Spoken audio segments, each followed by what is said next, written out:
the record button, and away we go. So, Okay.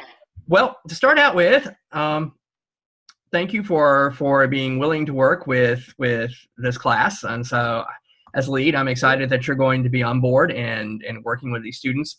You're going to find that these students are going to be very much like the ones that you're teaching currently.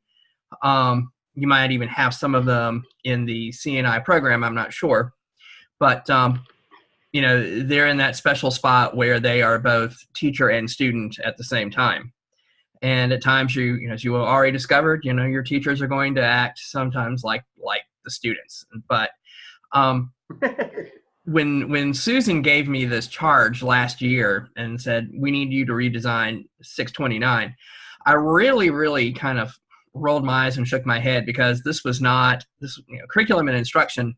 Yes, I'd done it for years and years and years, but it's not anything that I had thought deeply about enough to put together a course. But as it turned out, this is actually one of the most satisfying courses that I have taught here at TU, and I hope that you find it that way as well.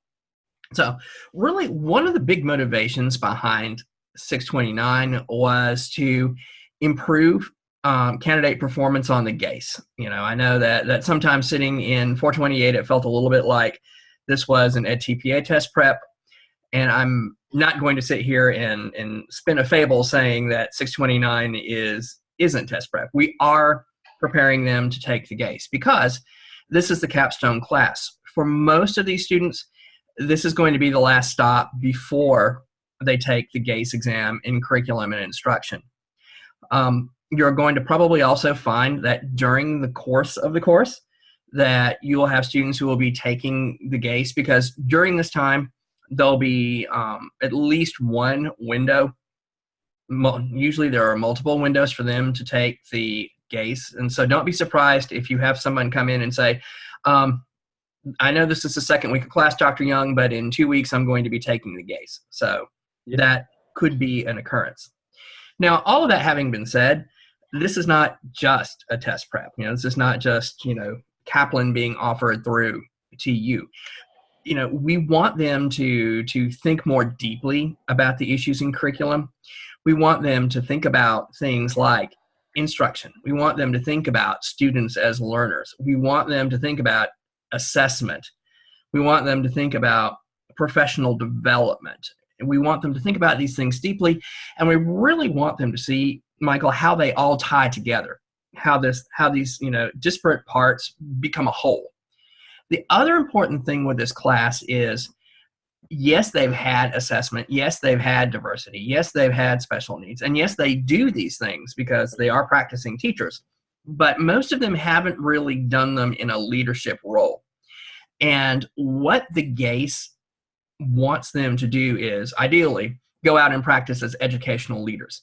Everything from instructional coaches to assistant principals for curriculum and instruction, to all the way up to things along the lines of, assistant superintendent for curriculum and instruction. And they haven't really been put in situations up until this point where they think about themselves in a leadership context, where they're going to be responsible not just for students directly like they would be in the classroom, but they're also thinking about, how am I going to lead my colleagues?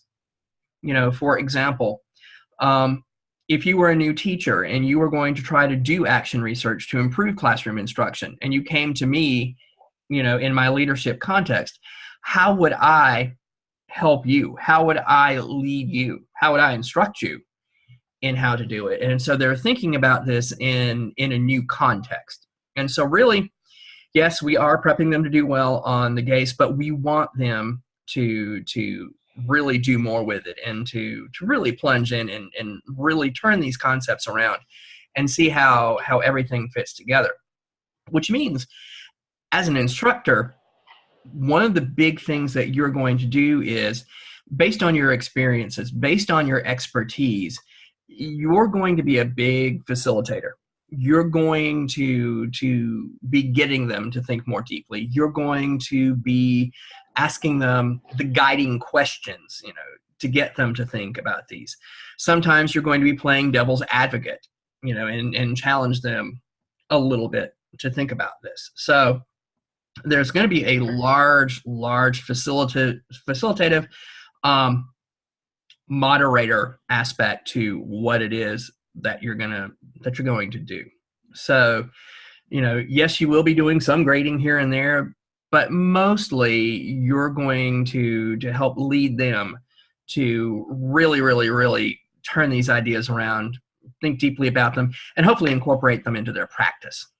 So in 25 words or more, that is essentially what it is that we're about here during this 8 weeks. And so obviously, the class is going to be Zoom. There won't be a face-to-face. So, but it will be a hybrid. We'll meet Zoom in a synchronous mode one week. The next week, they'll meet independently online. So pretty much like what you're doing right now, I would imagine, with your courses.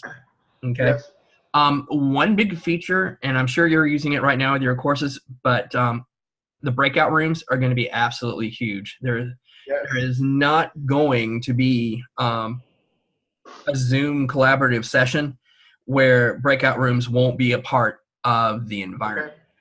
Okay. And depending upon how you want to approach it, sometimes depending upon the assignment, I'll sit back and I'll, once we've made the assignments, and usually what I'll do, Michael, is I'll let Zoom make the random assignments. Yes. And if I feel like sometimes that somebody is getting too cozy, like this is my go-to person, and isn't it lucky how we keep winding up in the same room?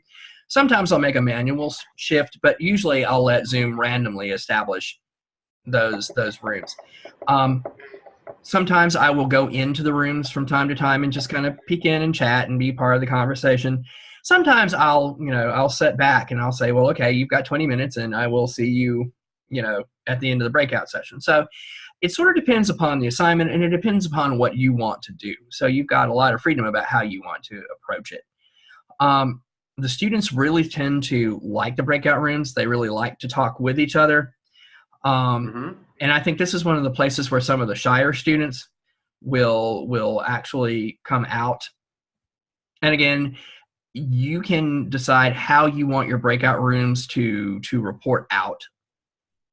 And, sometimes, you may want to be in a situation where just for speed and efficiency, you may have one appointed person, have a recorder, and the recorder presents and you tell us what your group did. Sometimes you may want to have multiple people talk when they come back. And again, that's kind of up to you. One of the things that I do encourage, though, is to get everybody's voices heard on a regular basis. You know full well already that you've got students who, are super volunteer, almost to the point where you sometimes just want to tell them, I need you to kind of sit on the sidelines for a minute. And then you have those students who, it's like when we taught P12, it's like, dear God, don't let the professor call on me. Don't let him, please, please, please, kind of get through the next 3 hours and I'll just take my notes, and dear God, And so these people have something to say too. And so we want them to get involved. And when we get to the syllabus in a moment, to ensure that happens, I've actually put in a participation grade. It's 10 points out of the 100 for you to assign as you want. And I tell them up front, this participation grade is completely subjective. This is how I view, your participation. And so, and I tell them, I said, if you participate, it's as easy as 10 points that you can pick up. But how you decide that you're going to do those 10 points, Michael, is completely up to you. If you feel like everyone participates, then there's a 10. If you feel like somebody doesn't participate or not as much, you can give them an 8 or a 7. I've never had anybody have a failing. I guess the only time I would think I would give a failing would be if someone were disruptive, in the sense that you don't have too many troublemakers, but sometimes even in a graduate course, they'll come through. I think the lowest I've ever given is an 8. But once again, it's not enough that it's going to destroy their grade, but it gets their attention, particularly since quite a few of your students are overachievers. So, yes, they are. So it sort of helps. And so speaking of the syllabus, let me go ahead and kind of segue into the syllabus. I've gone ahead and loaded the course materials into your shell. I don't know if you've had an opportunity to look at them or access them. No, I didn't know it was there. Okay, not a problem. That's why we do this a month plus before the course, before they arrive. Okay. We will be opening this course next week. I haven't opened it up because if I open it up, then everybody, including your students, will see it. And so I wanted us to have a chance to get together and talk and have a little bit of an orientation before I did that. Otherwise, as you well know, there is the student who wants to start the course 3 months early and march through it before the first day of class. And so if for some reason you can't get into your course or it's not showing, shoot me an email and we'll go ahead and open it so you can see it. And then, like I said, I'm going to step you through the course materials tonight. And so all you have to do is go in and get familiar with it, put in the opening message, and you're good to go. And in fact, if you want to open it early, then you should have the control to be able to open your course as well. If you don't, let me know, and then I can open it for you. Okay. All right, so let me go ahead and step you through the syllabus. And there's really not a whole lot. Oh, I guess it would help if I shared the screen. Yeah, okay. Whoops. All right. Sometimes we get a little ahead of ourselves. Where?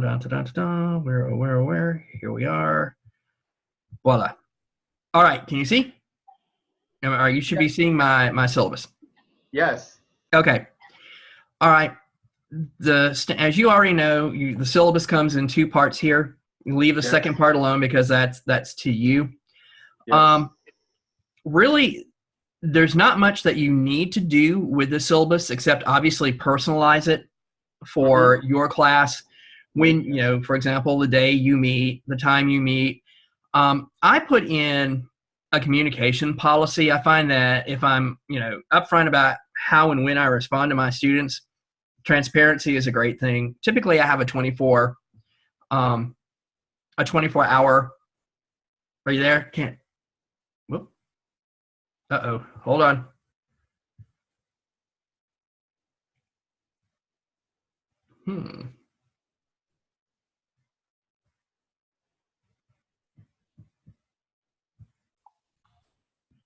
Hi. Sorry about that. Yes, I don't know what happened. What is the old saying? Life is hell, technology is worse. Yeah. It just froze for a minute. So I'm glad we're back. I am too. Let me go ahead and reshare my screen. Okay, got it.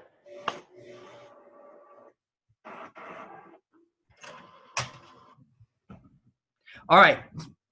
So now we're back to the syllabus. And anyway, with the communication policy, my communication policy is a 24-hour turnaround. I should get back to you within 24 hours. There are certain times, for example, if you're traveling, if you're at a conference, you can't necessarily do it. And I'll let them know up front. Now, that is completely optional. If you want to put something in like that, that's fine. If you don't, that's fine too. That is completely your call. So some of these things like your office hours and how they work, that's sort of up to you to personalize. If you have any policies like, tardy policies or late work policies, so you'll be able to make those kind of classroom policies your own. Okay. One of the things I know that Susan Lynn has been asking us to do in the courses is make sure that we do have policies, particularly for our online students, online dispositions, that you do check in on time, that if you're going to be absent, let you know.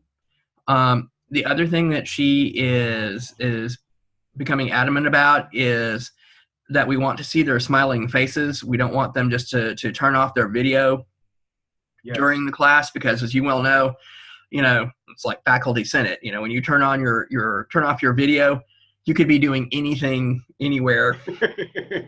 So you want to make sure that they are really with you. And so she really wanted us to enforce that. Okay.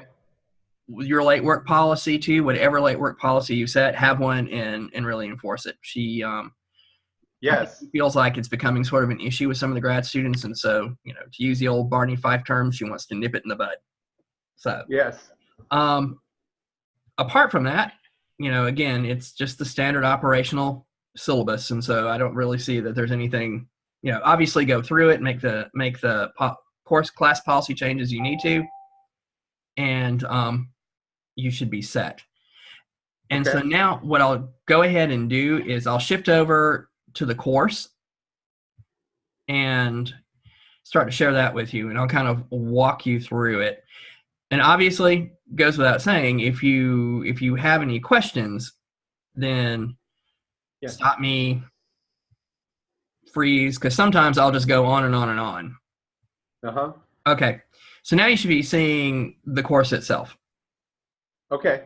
Okay. Yes. Yep. And I'm taking you through my course right now, my particular shell.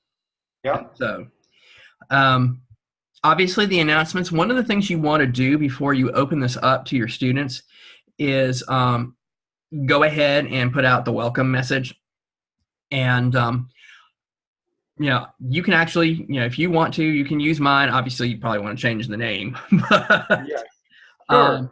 but I'll whatever. probably use yours.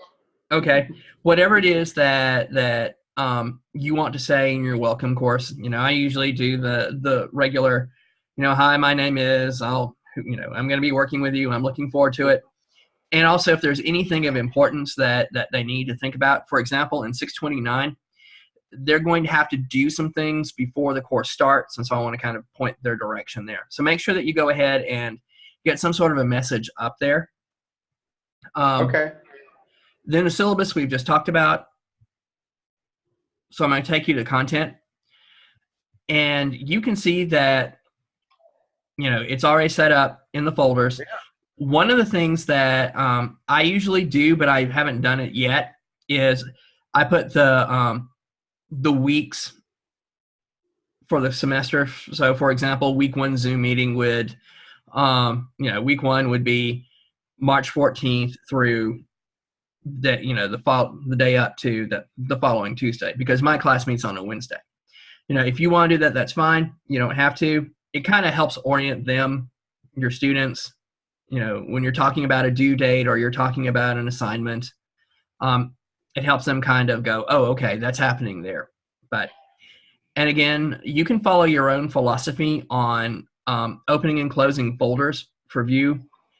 I usually now, once upon a time, I left them all open until I started to get the student who wants to complete the entire course by the second day. So to avoid that now, I usually keep it open, the 2 weeks open at a time. So, I would open weeks 1 and 2, and then I'd later on 3 and 4. I keep the folders open once they're open, but again, you may not have had any problem, and you may want to leave it all open. That's up to you. One of the things that I'd really like you to look at is what needs to be done before the first day of class, because there's something that I want you to do as well, and I did it myself. One of the things they have to do is take the practice GACE, curriculum and instruction. Yeah. And they need to, and Susan Lynn wants everybody who teaches it to take it as well. So that way you get a sense of what it is that they're going to be doing.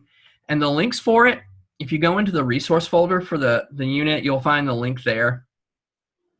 Okay.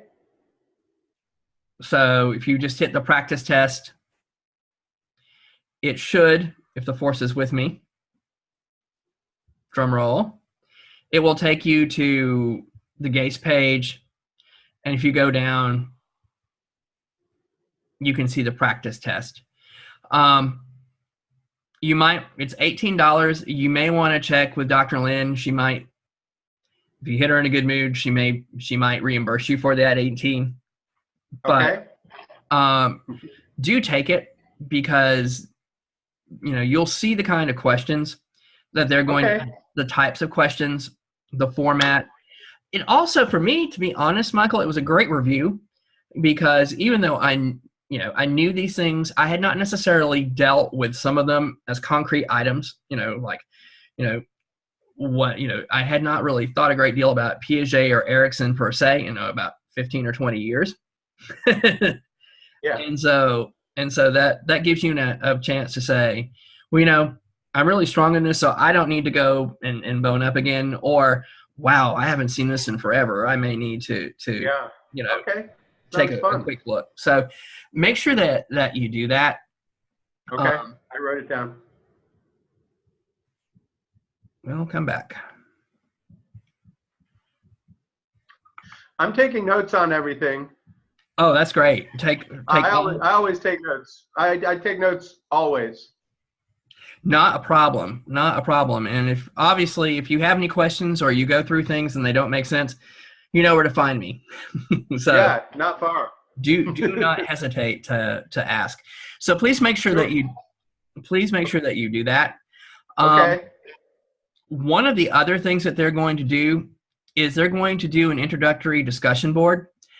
I've provided that for you. It's going to be in your shell, but the one thing that did not transfer over were the drop boxes. So for the discussions, make sure that you add the Dropbox, because that's a graded assignment. And basically, with this intro, as far as grading it, if they did it and if they are civilized, then they get the full credit because it is Yes. an introductory one. Sure. Okay.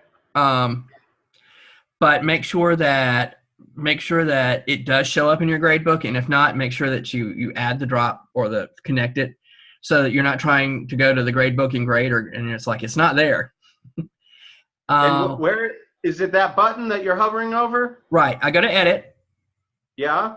I'll click on edit, Yes. and then I will scroll down.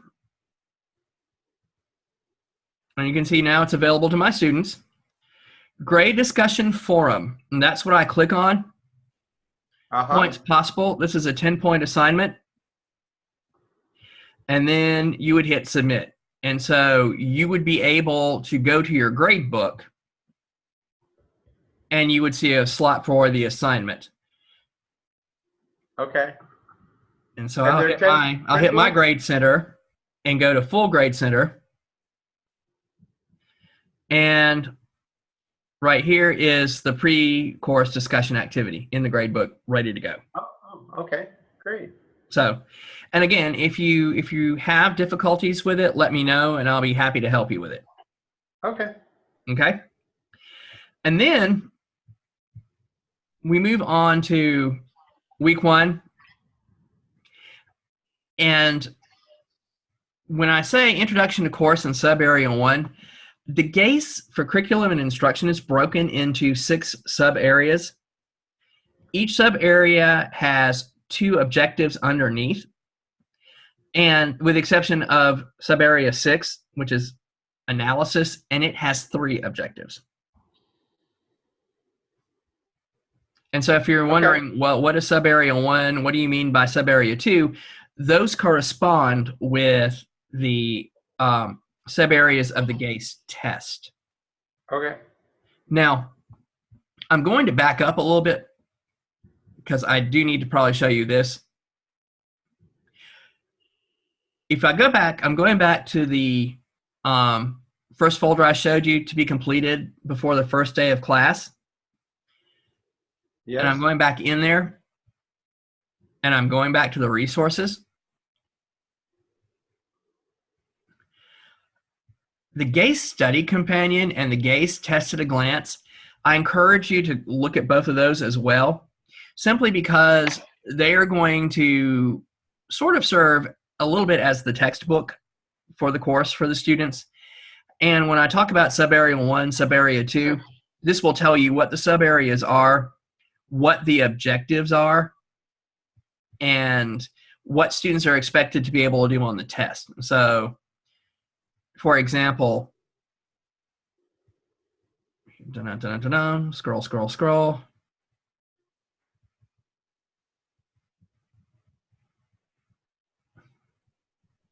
I will get to it sometime today, maybe.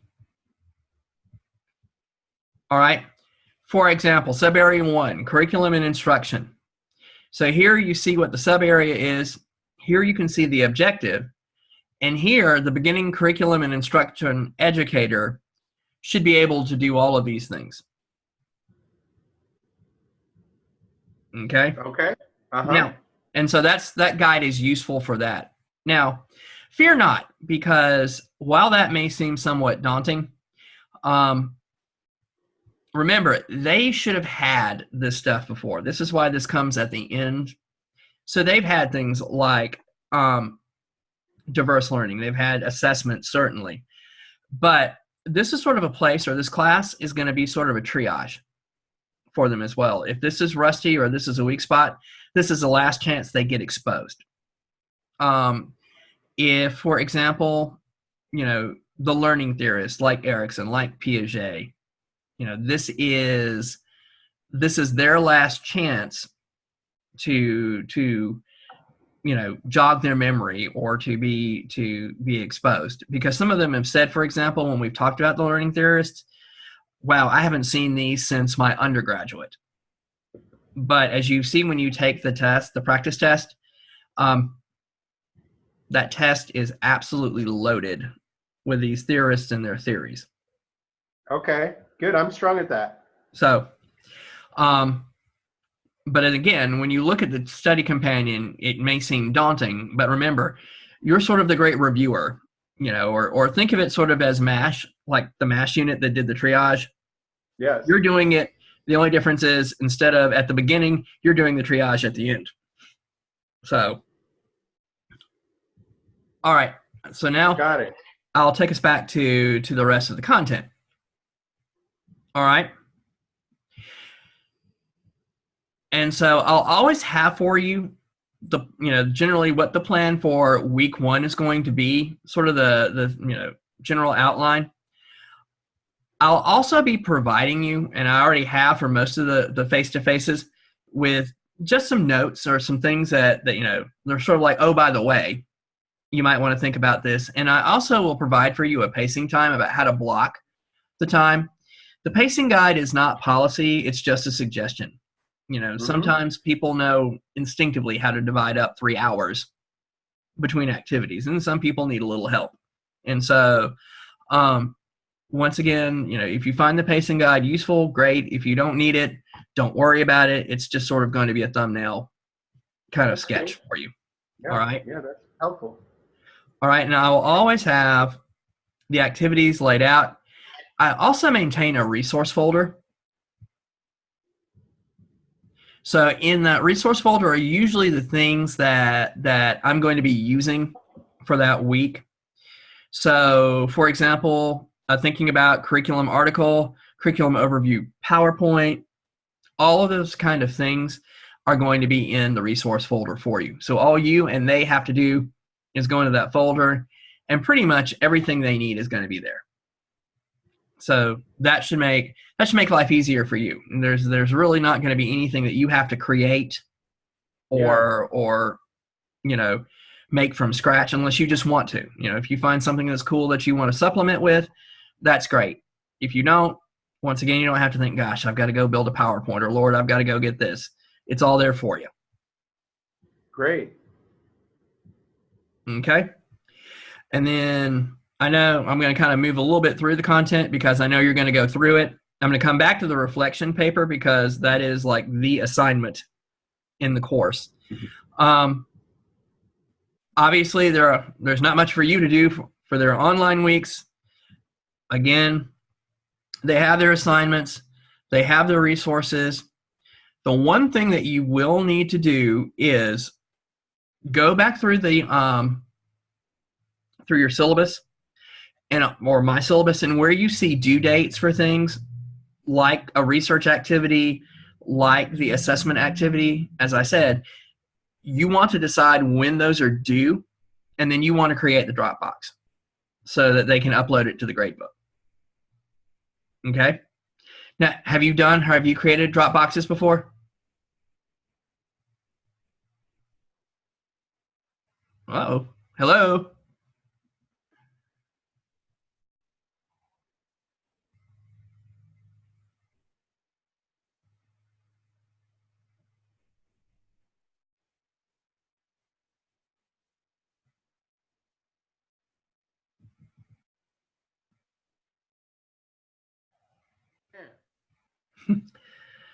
Must be the atmosphere.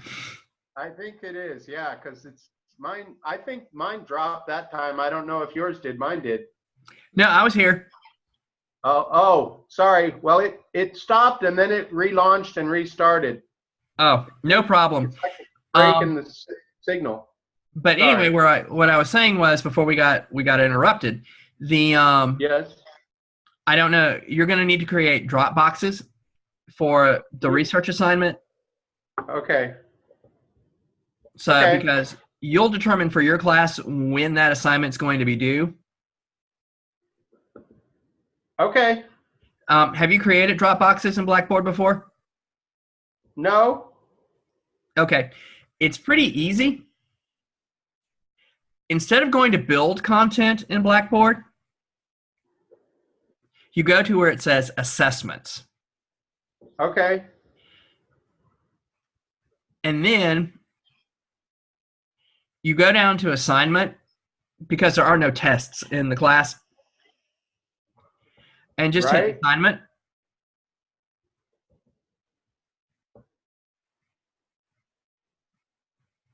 And you would go research,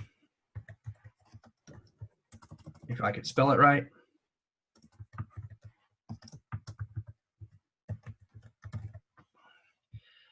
And then usually I just remind them, please upload your assignment here by 11:59 p.m. on March, whatever it is, March 23rd. And then when you drop down, if you scroll down, you'll see a due date. If you click on that due date. Yes. All right. You can click on a calendar, and let's say I want to make this due on March 23rd. I don't, but hypothetically, I click on that. Okay. And let's say I want to make it due at 11:59, which is my standard time.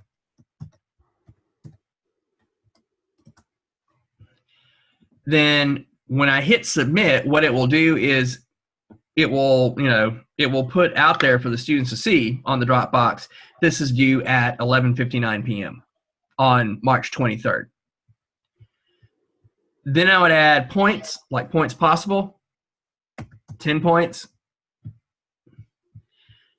I usually go down to submissions details, and I usually have them, I usually check for plagiarism, so I'll check the safe assign box. That's up to you. Okay. But if they know that it's being checked for plagiarism, sort of keeps them honest. Okay. And I hit submit, and the box is created. So that's what you would need to do for the research one. Okay. And there is an assessment assignment that you would need to do that for as well. Again, if you get stuck or you have trouble, then once again, let me know. Or if you even want, Michael, once you determine what your due dates are going to be and your due date times, you can send me an email and I can create them for you. If that makes your life easier. No, I'd like to do it so I learn how to do it. Okay. So again, if you get stuck, let me know. Or if you have a question, I'll be more than happy to help you. Okay. Okay. All right. Now, as you go through the content and you go week by week, and I won't take you through all 8 weeks because I know you can go through that yourself. Okay. Sure. You're going to see the same format as well. Yes. What it is that you're going to do, the resources along those lines. It's going to be pretty clear. And again, one of the things you're going to find is in terms of the quantity of assignments, you really don't have a lot to grade. You have 3 assignments, essentially, that you will Okay. grade. So, and that makes your life a lot easier. There is a capstone to the capstone, however, and I want to go back to the professional paper, the reflection paper. Okay. All right. This paper is one of the reasons why you don't have a great deal that you have to grade on a weekly basis. This paper is worth 60% of their grade. So really, you can almost think about this like a graduate seminar where you have the Yes. large paper and maybe a couple of smaller assignments. But this is where they really, really start to show you that they can tie all of these things together. All 6 sub areas.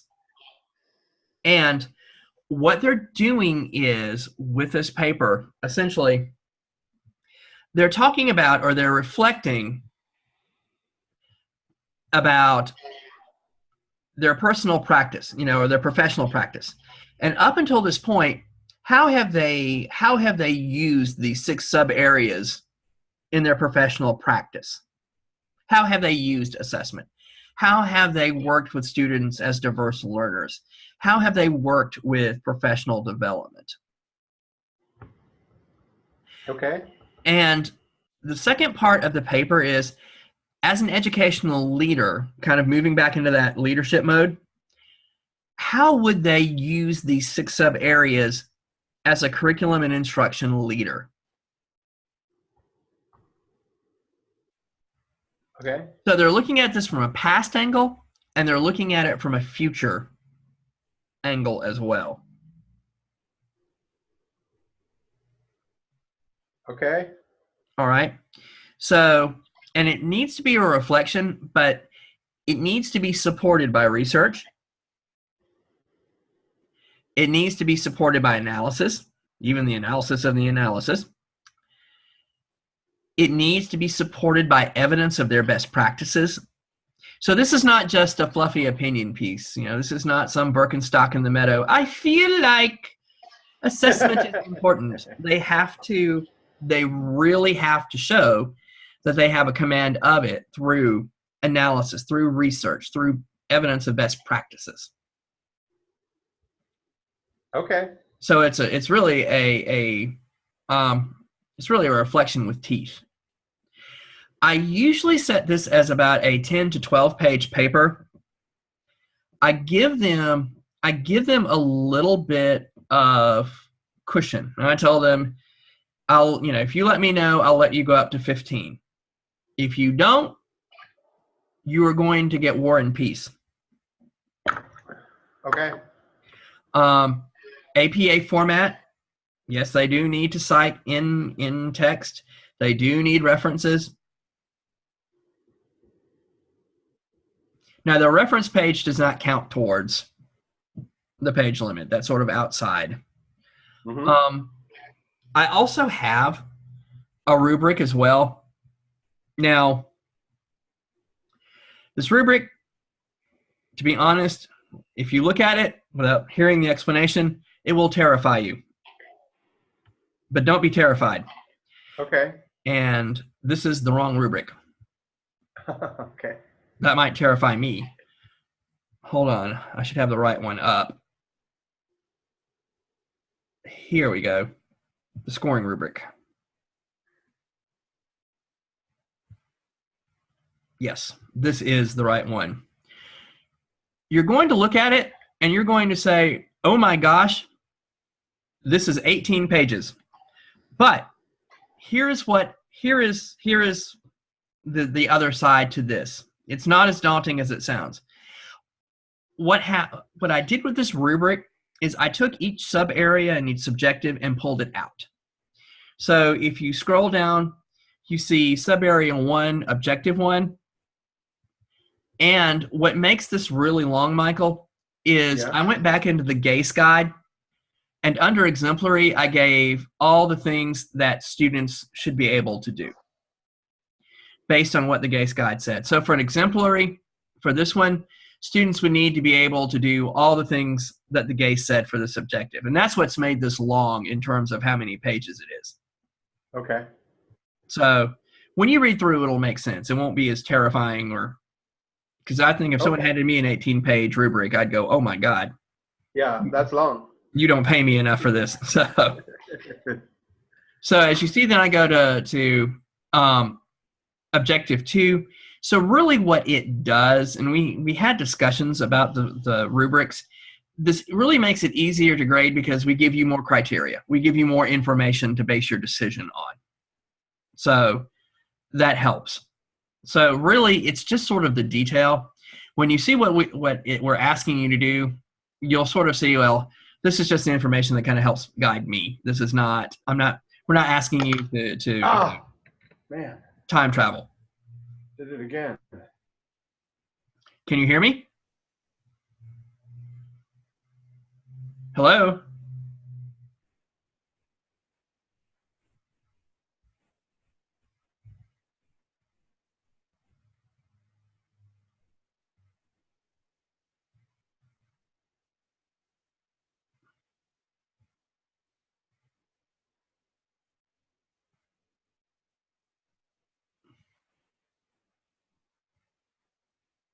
Hello?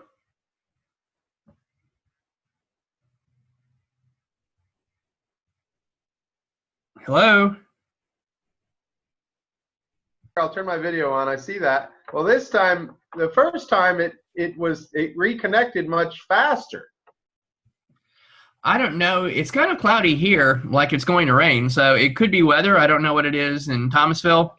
Yeah, I don't know either, but it could also be my computer, because this is my secondary laptop, Mm-hmm. but my good one broke, and the good news is I have a new one now. Ah, good. So Yeah, so this won't happen in the future. I know Zoom is so important, but also I do all my classes from the office. mm-hmm. And maybe that's So not for me also, because it's sort of a pain to lose a signal when you're the instructor. You know, sometimes it's maybe not a bad idea for me to go over there myself and use it from my office. yeah. But yeah, so I'll never use this laptop, this one. I'll never use this one for a Zoom meeting again. I'm sorry, but we should be able to finish now. Okay, and we don't have that much more to really go Okay. through. But Okay. make sure that you look through or read through the paper assignment, and make sure that Yes. you look through the rubric. Now, I'll tell you, I'm going to be tweaking the rubric a little bit before the course starts, but it's not going to be anything that changes the substance of the content. I'll just be making it a little bit more precise, because we want our rubrics to have validity, and so I'll be doing a couple of tweaks to add to the validity of the rubric. So Okay. I usually have my students submit their papers by the last Friday of the semester, and I spend all weekend grading it like a fiend.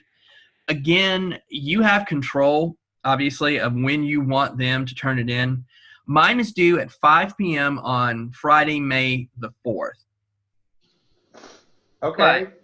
if you want yours a little bit earlier, that's fine. I just find I need a little bit of time to go through their papers. Okay. I would strongly, strongly, strongly encourage them, to the point of sounding like that person who repeats himself over and over and over again. Don't wait until the last minute to start this paper.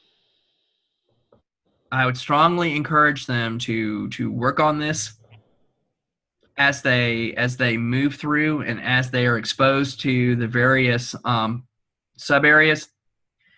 If they work on it bit by bit, or if they work on it as they move through the course, it's not so bad. If they wait until the last minute, it's a journey through hell. So really, really encourage them to move through the course. I will. All right. We're almost to the end. So we kind of talked about the syllabus and making the adjustments in your due dates to match your course and all of that. Yes. The last thing I really need to talk to you about is Canvas. Yes.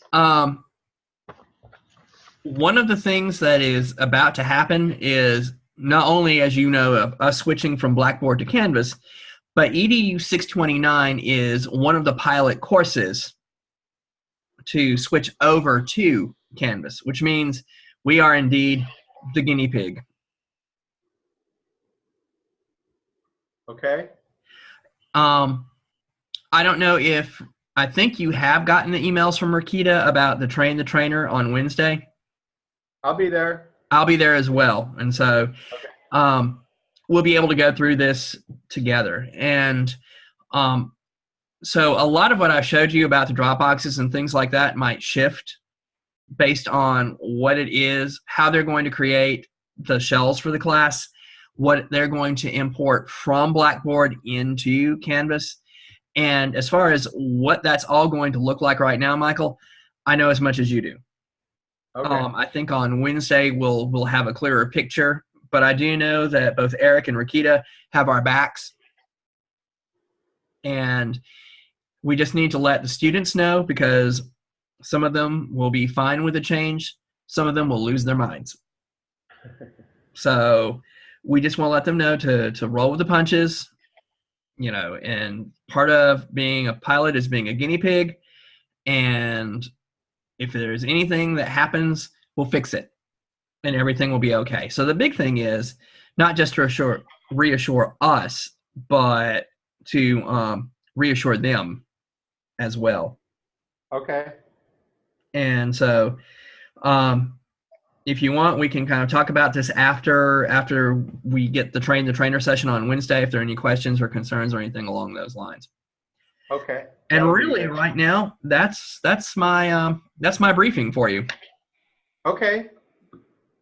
Good. So at this point, I encourage you just to go ahead and go through the course materials. And like I said, if for some reason you can't get into them, shoot me an email. I'll open up your course for you, so you'll be able to wander through.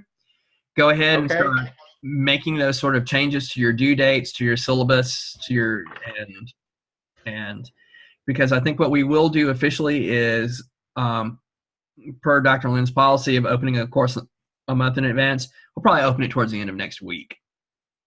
Okay. So, and again, if you have any questions, let me know. I will. Okay, I'll do this tomorrow morning. Okay, great. And I appreciate you taking the time to do this tonight, Michael. Sure. Thank you. Sure. It's part of our job. True, true. All right. You have a great evening, and I will see you next week. Take care. Okay. Thank you, Scott.